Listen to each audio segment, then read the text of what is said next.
This is all about. Okay, I think we can start. Hi, good evening and welcome. March month symbolizes Women's Day, and March 8th, we just finished our Women's Day.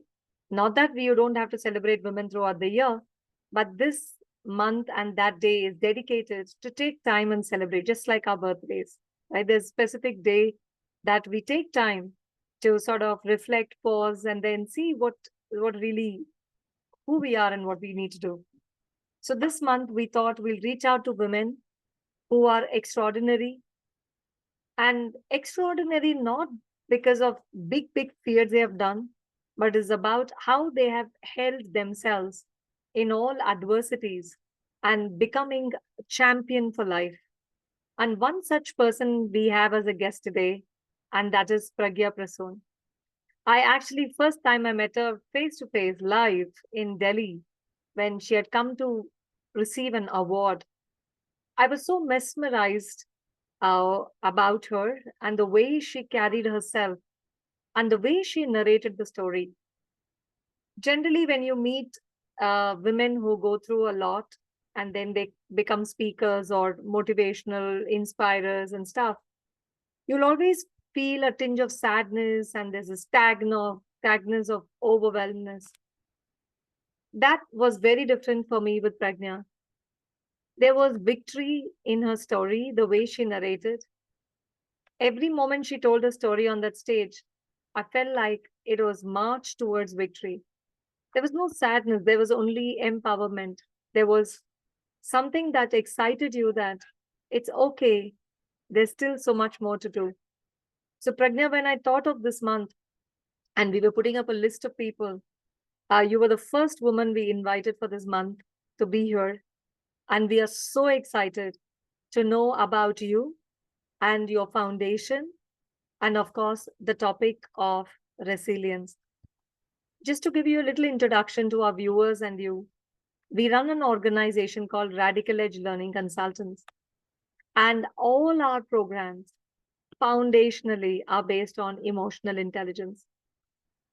And we thought we will invite you to know more about you and your work exclusively in understanding how we can learn to be resilient irrespective of what life throws at us.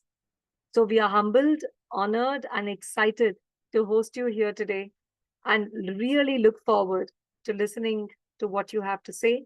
And I'm sure at the end of it, we will also have few questions coming your way that you can help us answer. So we already have some guests popping in from other countries. So I think I hand it over to you. Thank you once again. And let's begin the story of yours, please.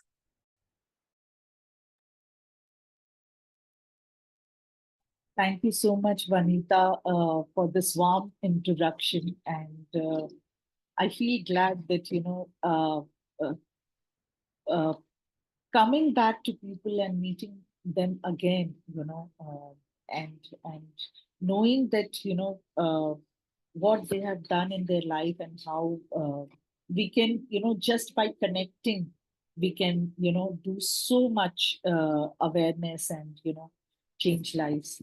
So yeah, I feel it honored to be part of, the talk and, this evening with wonderful women like you and, everyone else. And I hope today we are able to reach out to more and more women to help them, empower them, and support each other, our tribe, in whatever we do. So I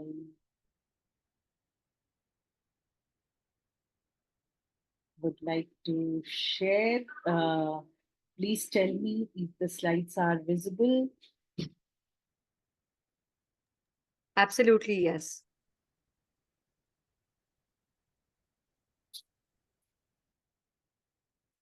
So yeah, what we do, you know, we are busy making so many plans in our life, right? And we plan so many things for our future, but in all these, we kind of forget to be thankful and grateful for what we have today. And I have learned it a hard way, but I have learned to live in the moment rather than thinking about the past or worrying about the future. uh, I have learned it hard way, but fortunate enough to learn it at a very early age. Um, uh, we make plans, but life has other plans, and whatever life brings to us, uh, what I believe is, we need to embrace it with all our heart, and uh, yes, thrive with it. Well, about me, I am from Varanasi. About my education, I have done my postgraduate in fashion management. You can say I am also an acid attack survivor and founder of Atijeevan Foundation. But more than that, bigger than that, my achievement is, I am mother of two beautiful daughters who fill my heart and life, with their love and laughter. Well, I had several setbacks in my life, and when I was 13 years old, I um, was in a train when a big stone hit my nose while I was over the window, and that broke multiple bones around my nose, and I had to undergo plastic surgery to reconstruct my nose. And that was when, I realized that how plastic surgery can change your face. My face, I started looking like my nose was more beautiful than earlier. And I realized how plastic surgery and, how it can change what we see in our movies. But then, at the age of 23, the attack happened. And while I was traveling in a train again, and I was sleeping at midnight when a jilted man in an act of vengeance threw acid on me. And for initial few months, 3.5 months, I was in a government hospital. Initial 17 days I was in the ICU, thinking that I'll recover. I uh, During that time, I couldn't realize that it is nothing like the injury which happened when I was 13 years old. And I told my mom that the surgeon who fixed my nose, please ask him to come to Delhi and fix my face. And my mother was also convinced that yes, we are going to do that, and he will fix your face. But I realized it later that this is not something which can be fixed over multiple surgeries. After 1.5 years, that realization really came hard. But uh, uh, I realized that I cannot see from one of my eye, I cannot hear from one of my ear, and I cannot look normal ever again. So it was a long road of recovery. It almost took 3 years to me to come out and talk to anyone else outside. During those 3 years, I was just confined to my home, had no clue what to do now. Uh, I approached for some jobs which I was denied very uh, quietly, that saying that you first get your surgery done, and then uh, uh, we'll look for job. And yes, that was the you know uh, time when I started fighting for that social acceptance. Because wherever I used to go out and meet people, the first question was, what happened to you, who did this? And your life is completely spoiled. That's what I used to hear from everyone else. But, why my life is spoiled? Of course, uh, I lost a couple of years, my most productive years of my life. But I want to stand back and I want to do something out of my life. Why people were telling me that, my life is spoiled. I cannot do anything. Wherever I was going, I was told that, you first get your surgeries done. How can I make them understand that this is the best any plastic surgeon could have done to my face? And that was the start of my journey to fight back. And this was the most beautiful way I could, uh, fight back and find the purpose. I started. It just happened organically. I Whenever I used to go for my surgeries, I used to meet so many burn patients, and almost all of them came from underprivileged background. And I was so surprised to understand that they were not even aware that what surgery they should go and where to go. uh, Unlike me, that I had uh, the access to the best surgeons in the country. I could talk to them. I have surgeons in my own family, and I was able to understand the kind of treatment I need to go through, and what can be expected out of it. But these patients were not aware, and and that's how it started. I started counseling them, helping them to reach out to certain doctors, which who were really good in their field.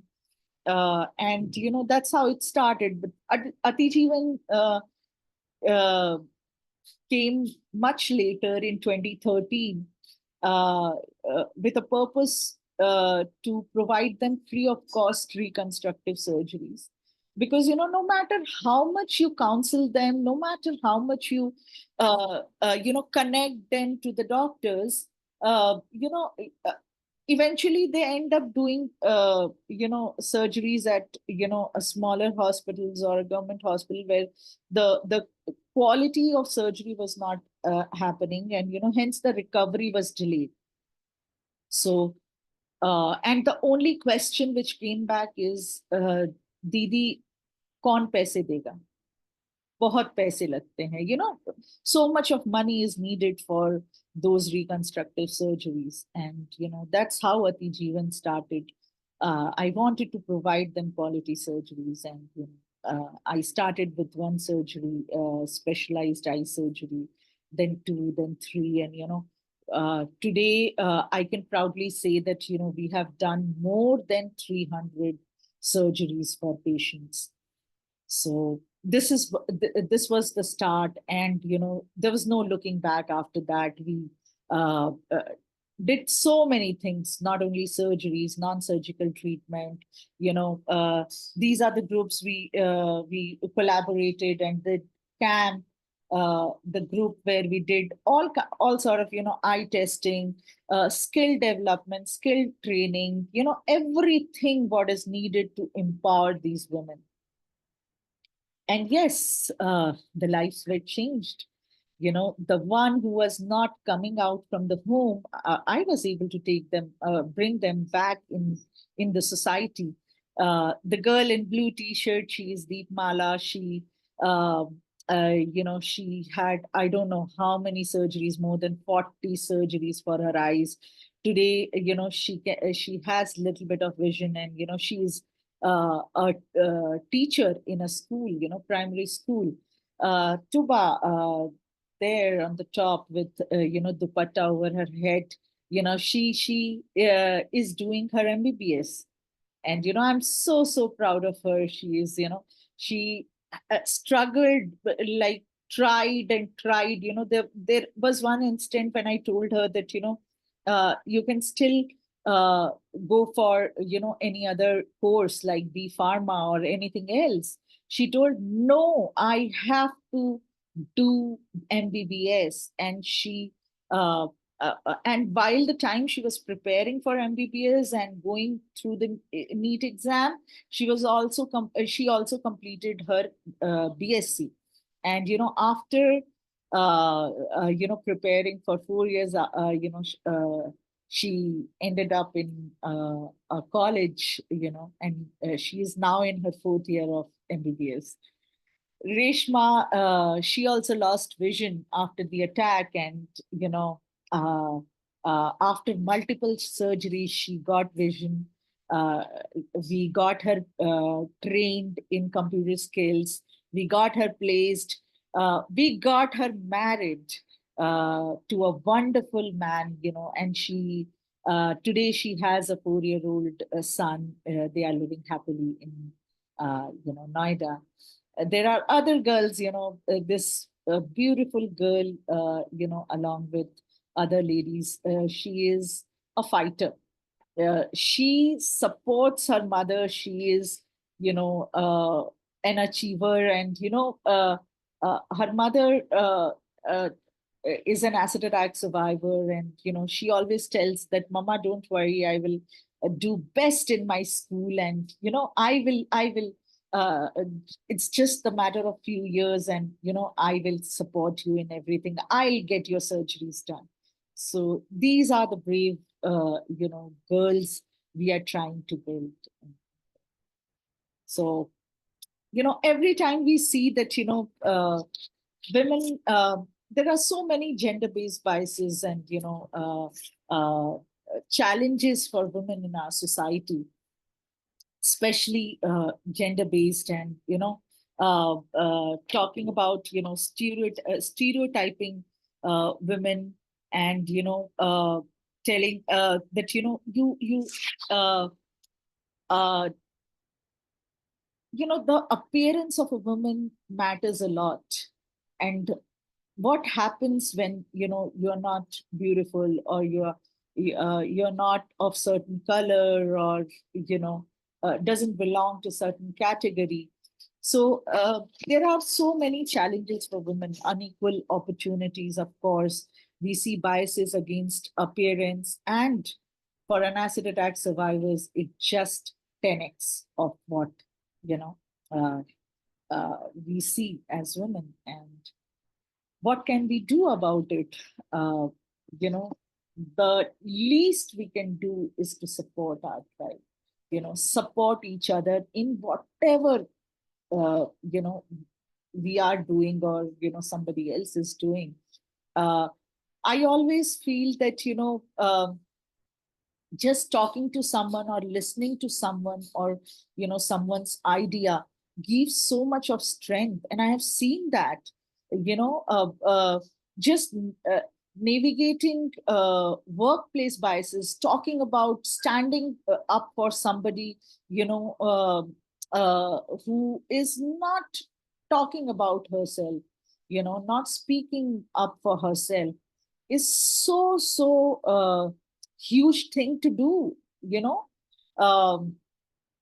And of course, always keep talking about the inclusion.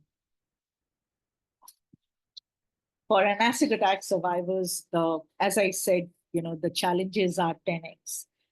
There's so many, biases in hiring.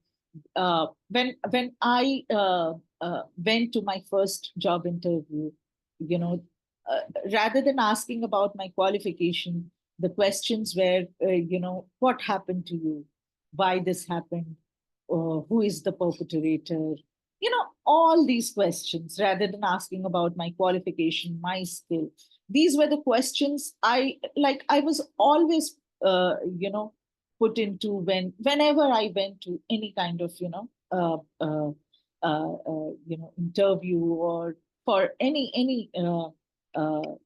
So and I believe, I am able to answer those questions.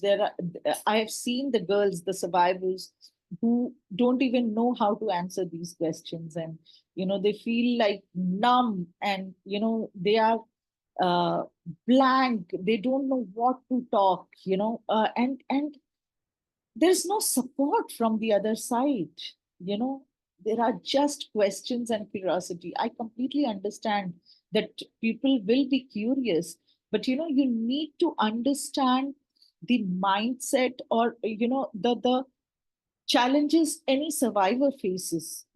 When she comes out, there's so much of courage she takes to come out, to even stand in front of you.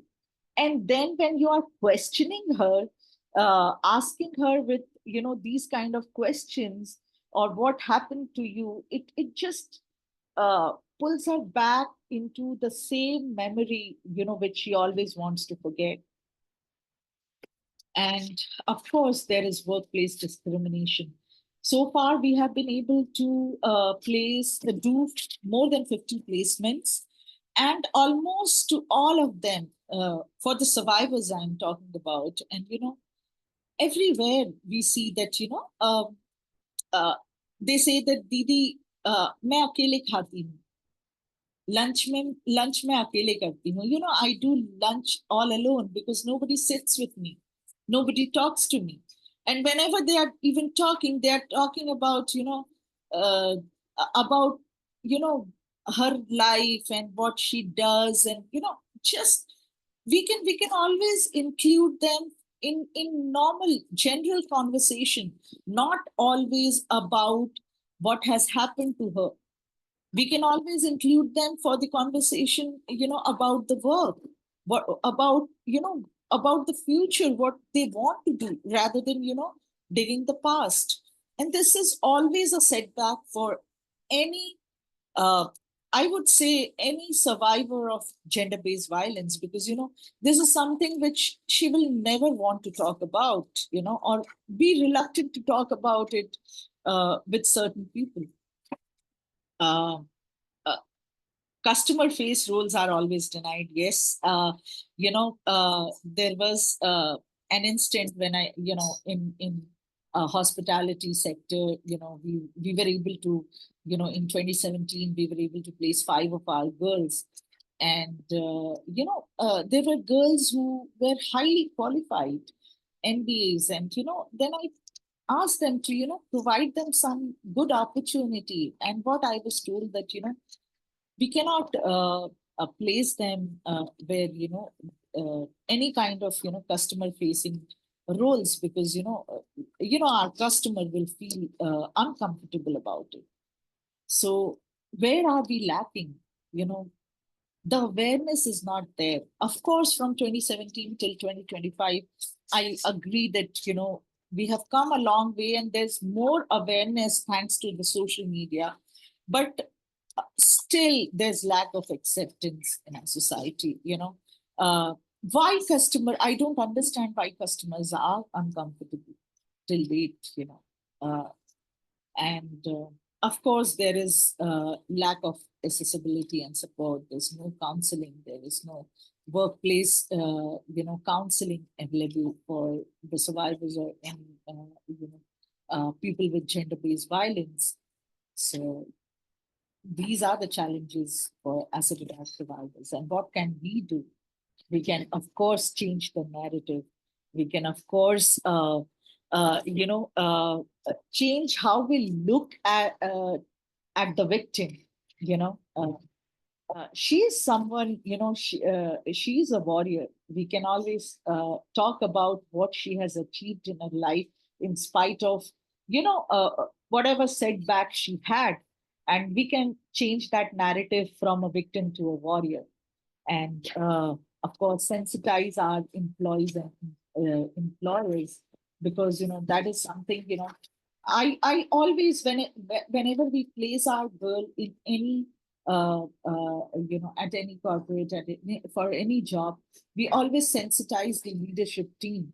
But she's not working with the leadership team. She is working with the team where she's always been discriminated. What can we do? Every now and then, like, we need sensitization frequently. Every now and then, talking about what we can do to improve the workplace. Uh, uh, uh, and of course, advocate. We can advocate about policy changes, encourage entrepreneurship. We have always uh, there are so many girls, who cannot do a 9 to 5 job. We have started small enterprises for them. It can be as small as, opening a vegetable shop, or, opening a center. The whole idea is to make them independent. Uh, Well, this is what I always tell, that, uh, regardless of her background, every woman deserves opportunity and her worth, and to carve a future based on her skills, not her scars. So every woman deserves, her worth, irrespective of her appearance. And this is what I all, yeah, let's build a future where every woman leads with courage, where survivors are not just accepted, but they are celebrated for who they are, not what has happened to them. These are some of the recognition, some of the work which I have done. And yeah, I believe this is my legacy, which I would like to, share. The number of life with what you touch is your legacy. Thank you. Wow, Pragnya. That was indeed so powerful and beautiful. I think when we really understand from your lens the struggles that is real even today, um, I think we can really understand what we have to do as women. I also have men in the room today who have joined us, and it's fascinating to know that we have them here. I do have few questions for you. So if you can maybe stop sharing, then we can see you live as well. Yeah, a little more closer. And I'm just going to pin myself so you don't feel alone. I am going to be with you. Yeah, so two of us are getting highlighted on the recording.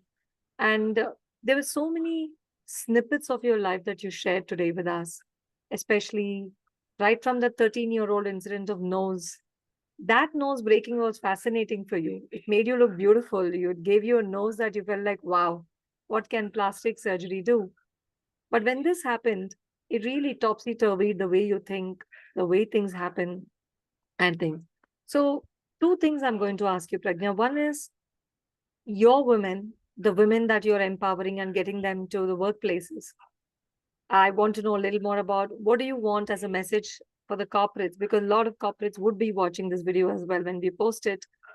They want to know what can we do to help make this person feel comfortable, valued, and belonged to. If you have any one, two key message or some behaviors, or if you have an example of any particular company that has demonstrated this, that you feel that can be role model behavior, I would love to know what are your thoughts about it. Well, the least we can do is to include them among us, and, be friends with them, be colleagues with them, not just a sympathizer, or, somebody who is, just having pity with, her situation. So you can always have an equal talk with them, because, they are not different, they are still the same. It's just that the appearance is not like any other person, it's different, right? And that has happened because some incident has happened in their life which changed their, appearance. So I believe, and I have seen that at workplaces. Uh, you know, there are several to name, but, at the Lalit, I have seen, the kind of acceptance and the love and the warmth they are welcomed is something, amazing. And I have seen the girls who have been working there don't want to leave the place, because they are loved for who they are, and they are given chance to explore, because see, coming out and being among people again is a big challenge, where you know that everybody is going to stare you, everybody is going to have pity on you, and being in that situation, knowing all this and still doing what you can do, is takes a lot of courage. And when that is acknowledged by someone else, is a big thing. It's a really big support, what as a society we can provide to these survivors. You are on mute. Actually, it looks very simple, but I know how tough it is, right? Because to understand from another person's lens and perspective is ain't easy at all. And I think that guess for any relationship, be it a workplace or at home. So Ragna, we also have a lot of corporates as our clients, and I work with them day in, day out, and I've been working literally with these corporates for the last 30 years. And let me tell you that when I listen to your story of setback, and when I listen to the cribbings in the corporate world of setbacks, I found it personally not really comparable at all. So let me not even get there. But I just want to draw some parallels, especially when it comes to, handling workplace challenges. So many professionals, they face rejection, bias, and setbacks in their careers. It could be for whatever reason, maybe a bad boss or a bad situation, bad environment. So, what lessons from your resilience journey can they apply when dealing with workplace challenges? What kind of resilience tips would you like to give corporate people who are working and having setbacks? See, when you love doing something, you uh, don't see the setbacks. These are just, make them your stepping stones. A bad boss, a bad appraisal, these are all small small things. You can always, when you believe in your capability and your capacity, you can always recover, like, catch up to those things, right? uh, uh, Saying, not a good workplace environment, or a bad boss, bad appraisal, how can it affect you when you believe in yourself, and you believe in your capabilities? You can always come out of all this. The major setbacks are, you cannot walk, you cannot see, you cannot talk. When you have all your organs at its place, and you can still walk, talk, and do things, your brain is working fine, everything is okay, I Wow. believe, because that's what means to me. I am so thankful that I can see from one of my eye, because every day I try to place the girls who cannot see, and I see their challenges, right?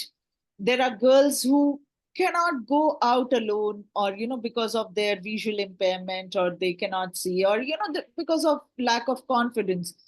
I see those as challenges. Mm. I don't see these things as challenges, because you can always come out of it.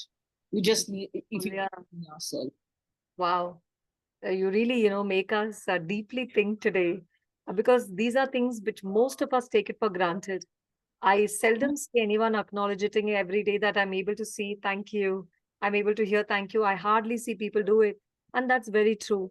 So, for all of you who are hearing Pragna today live on Facebook, and also here we have our people logged in, uh, I think that is the first step of emotional intelligence, which is self awareness. When you are aware of your strength, when you are aware of your personal values, and when you are able to craft a purpose for your life, you're invincible.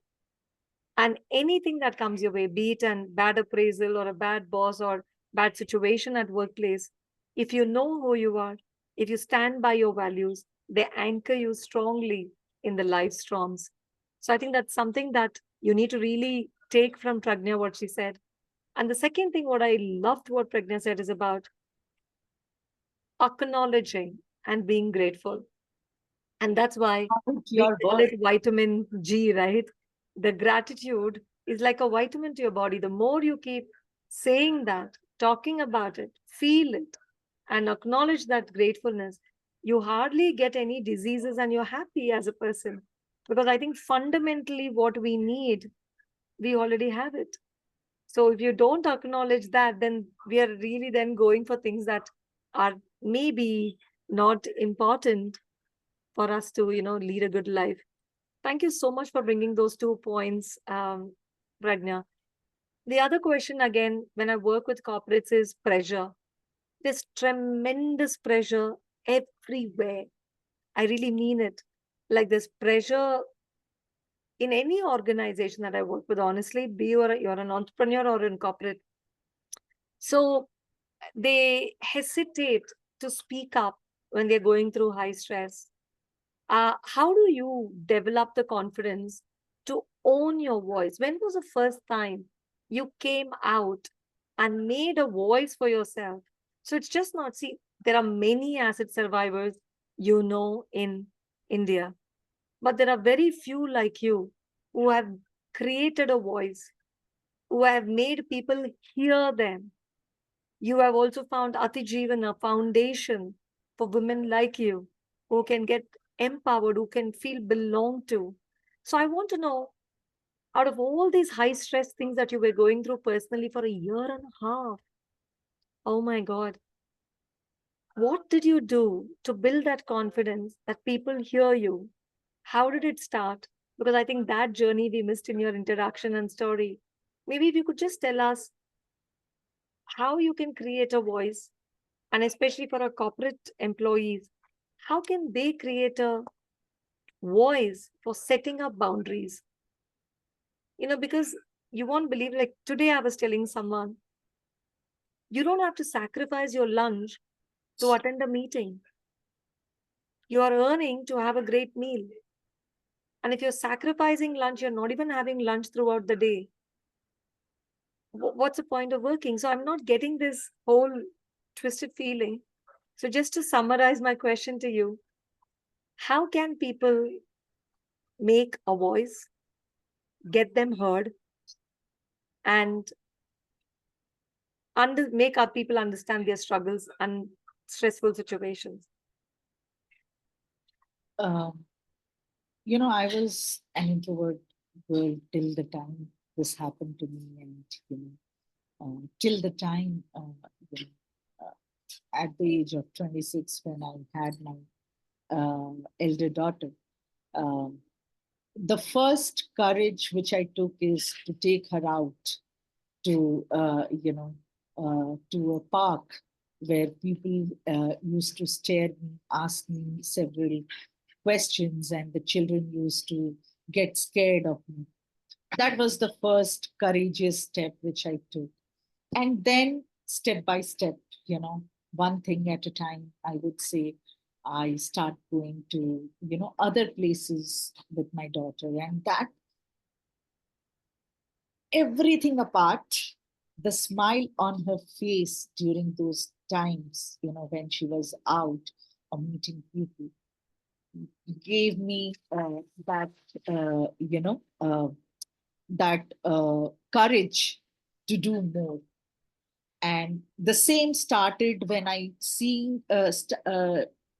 when I was talking to the other survivors and understanding their challenges. And from then to the first surgery I got done, and how the families were so grateful and happy when the first surgery was an eyelid reconstruction surgery. So after that, she was able to blink her eyes, Oh, and that was something she was happy for. And the smile on her face, and then Eventually she got married 2 years later, because she then became confident of her appearance. And those were my small steps towards uh, uh, embracing uh, my struggles, and embracing the challenges and moving on, and acknowledging my worth, that I am still capable of doing so many things. I can still do so much more for not only myself, my family, but for the others around me. And that was the way forward to me. Yeah. So if you have to ask, or if you have to give one suggestion in corporate world, how do they take care of this? How do they make their voice heard? So, there was one line I used in, a session. तू बोल, तू बोल, uh, क्योंकि तेरा बोलना जरूरी है. तू बोल, क्योंकि तू नहीं बोलेगी तो और कौन बोलेगा, right? Which means that you speak up, because your speaking up is very important. And if you won't speak up, who else will speak up for you? So when you realize, when you acknowledge the challenges you or anyone else is going through, and you're not doing anything about it, you are uh, and just playing a victim, it is not serving anyone. And the same thing, I could have just healed myself and move on. So what was I doing? If being into the situation, undergoing the same pain, seeing the pain in somebody's eyes, and feeling it, and I'm not doing anything about it, what am I doing? What am I worth of? I felt that at that time, and that's how I started speaking up for other survivors. So and there was one very beautiful and thing which Dr. Keshwani told me uh, in the initial days, that you don't have to be shy when you speak up for anyone else. You just go on and do that. And when you get that courage to speak up for yourself, then only you'll be able to speak up for others, right? So you need to talk about the challenges you're going through, or any biases you're going through at your workplace or at your home. Until you speak up for yourself, you won't be able to speak up for others. And if you're not even doing that, then what else can you do, right? I just so today when I say this, I just don't think about um, you know what consequences will happen when I'm going to a workplace, and even talking about any survivor biases happening with the survivor, because I know that I all know that I'm aware that for whom I am talking about, she's not able to do that. So I don't hesitate in doing that. Beautiful. It all starts at home, when Yeah, you speak up for yourself, and then absolutely. you know I think that's a very good suggestion you're given for parenting as well as, start from home. Allow people to talk. Don't judge them, and allow them to share their thoughts and encourage them and question them. Be curious. I think that's very, very beautiful. And I loved what you said in Hindi as well as translated English for us is stand up and talk to yourself. I mean, you don't have to make a huge proclamation to the whole world. But if you're able to confide, if you're able to talk to any one person that you believe in or trust in, get it out of you. I think that's where you start with, right? So thank you so much, Pragna, for sharing that. I'm actually very curious, to know this. And I don't know if you like this question, but interestingly, in your journey of especially after the attack, I'm assuming it was a man who did that for you. How have men helped you shape up to who you are today, including your foundation? Well, I am fortunate that I have some of the most wonderful men, starting from my husband, who has supported me. I could share so many things, but we have lack of time. I'll share a small instance. Um, uh, what you see today is much much better than what it was, 3 years even after the attack. And I was confined to my home, and I never used to went out. And there was this his office outing where we were supposed to go to some outstation, and somewhere out of the city. And he told that if all the families are going, let's go. And I told, no, no, no, I cannot go. And you please go ahead with your colleagues, and I'm not going to go. And he told that, okay, if you're not going, I'm also not going. And I was like, how is this man, how can he go with me? That was the question. And he told, there's no possibility of me going alone, you have to go alone. And it was, and I and we went ahead, we went to that trip. And it was amazing. It was amazing.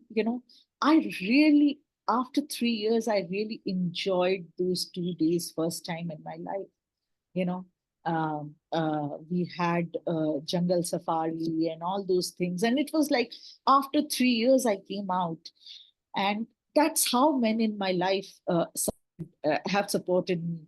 I have my brother, while I was undergoing surgeries in the first one year, he used to take me out for movies in PVRs. Who will do that? I just got discharged from the hospital, and I'm at home with bandages over my eye and my face.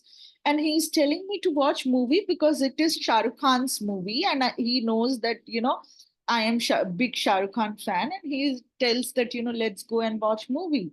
I told, how with this bandage over my eye, I will go to a PVR and watch movie. He told, why not?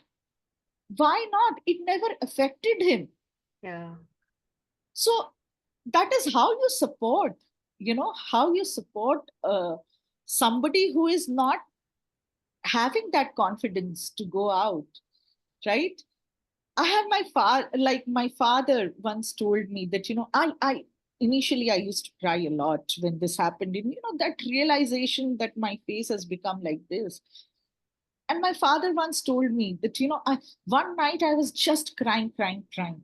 And, uh, everybody just left me that, okay, let her cry, And my father came and he told me that, okay, you can cry, you are allowed to cry, but, just cry and finish it. You cannot cry for the same thing again and again and again and again and again every day. Just, I have not raised a daughter who is so weak. She can always come out, I know she is strong. And, he told that finish this cry and cribbing thing. He just told you cannot cry over one thing again and again. And that was time. Okay, yes, I cannot cry. I just wiped my tears and told myself that why every day I'm crying on the same thing. That was a big uh For you, yeah. yeah, Like that aha moment or yeah. realization dawning on you. It's so fascinating, Pragya, that I think when it comes to support, gender doesn't matter, and when it comes to uh, inflicting pain, again, gender doesn't matter. I think what really matters is who you are, know who you are, surround with people who really care for you as a person, both in your workplaces and in your family. Just because you're married doesn't mean they care for you. Just because you have children, I think you need to build that strong relationships. And for that, I think everything starts with you. How you come across, how strong you are, and how you demand for respect, right? Because that's something fundamental. So today, I think you really have given us so many takeaways on self confidence, and resilience. And while we are going to end the meeting and session, my last question to you is, what is that one message you want to leave for people out there, especially when they go through tough times, like losing a loved one, losing a job, losing financial security, losing a child? You know, a lot of things happen every day around us. One thing as a message you want to leave for all the people out there who are trying to be resilient and don't know how. So I would just tell, in irrespective of whatever happens, just keep trying in your life. Believe in yourself. It will happen. It will happen one day. You know, it may take 10 retakes. It may take 20 retakes for someone. It may take 50 retakes for somebody, but it will definitely happen. So never stop trying. That's what I do every day. And I believe just keep trying. Everything will happen. Whatever you have dreamed of, uh, whatever you have dreamed of for your life, for yourself, everything will happen. Beautiful. Pragna, I can't really thank you enough, but I know you live in Bangalore, so we can always catch up for a cup of coffee. And I really owe you one for this late evening call and giving us such fascinating, not the victim story, but the victory story that everyone can look up to and take it from there to make it as a takeaway or a reflection. So thank you so much. And thank you, my team, as usual, for showing up and being strong in facilitating these sessions. And thank you, audiences who are listening all over. We also have one more session coming up on 29th Saturday. Um, I think it's 28th, 29th Saturday, 29th, where we're going to speak to a national swimmer and how she's going to teach us how swimming, it's like swimming to corporate life. So we're going to have a beautiful session on Saturday. Please do join us once again. Thank you, everyone, and have a wonderful evening. Thank you, Pragna, once again. Bye bye. Thank you for having me. Thank you. Good evening.